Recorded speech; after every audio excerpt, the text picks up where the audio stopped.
In just 10 hours, I lost my home, my identity, and my sense of belonging. Or at least, that's what it felt like when I first stepped off the plane in Dallas. But looking back now, I realize I didn't lose anything. I gained something so much greater. I still remember the day I stepped off that plane. The Texas heat hit me like a wave, and as I walked through the airport, I couldn't help but feel such a strong sense of apprehension.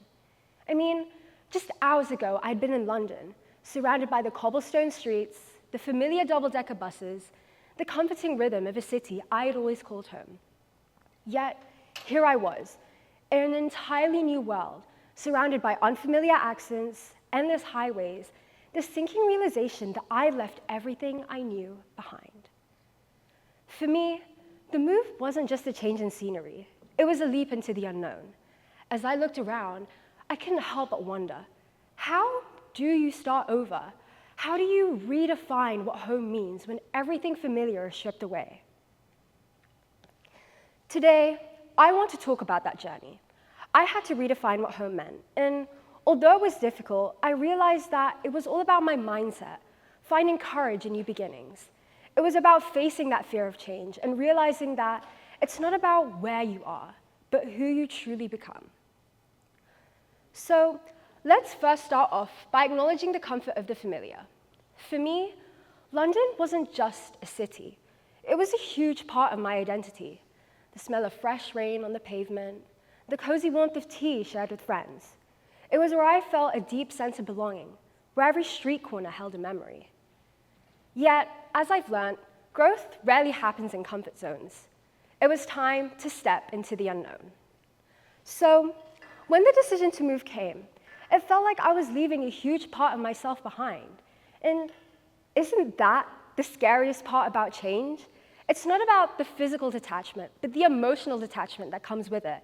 The emotional detachment from leaving behind what is safe and familiar. Which brings me on to my second point, facing the fear of change. Let's be honest, change is terrifying. I mean, it was for me when I initially moved here. Psychologists say that around 30% of Americans fear change, and it's no wonder. Our brains are wired to resist change as a form of self-defense. For some, that can appear as anxiety in job security or financial stability. For me, that appeared as loneliness, isolation, and self-doubt. I still remember my first day at school here in Dallas. The accents were unfamiliar, the slang was unfamiliar. I mean, it just felt like I'd stood out in every possible way.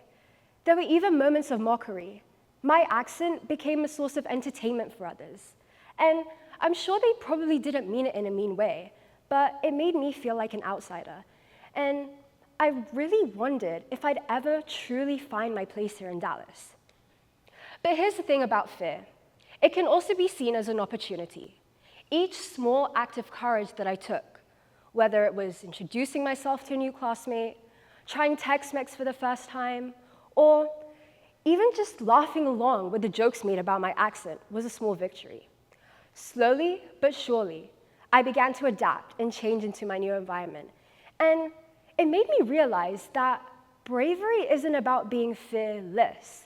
It's about moving forward despite having that fear inside you. And in those small victories, I began to redefine what home can mean. That brings me on to my third and final point. Home, I discovered, isn't about geography. It's not about the house that you live in or the streets that you walk down.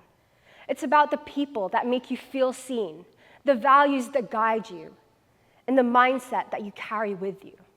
So, next time you find a situation where you have to adapt and change, remember, change isn't something to fear.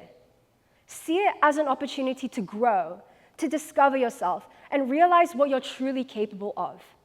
So embrace it, redefine it, and above all, create your own version of home. Thank you.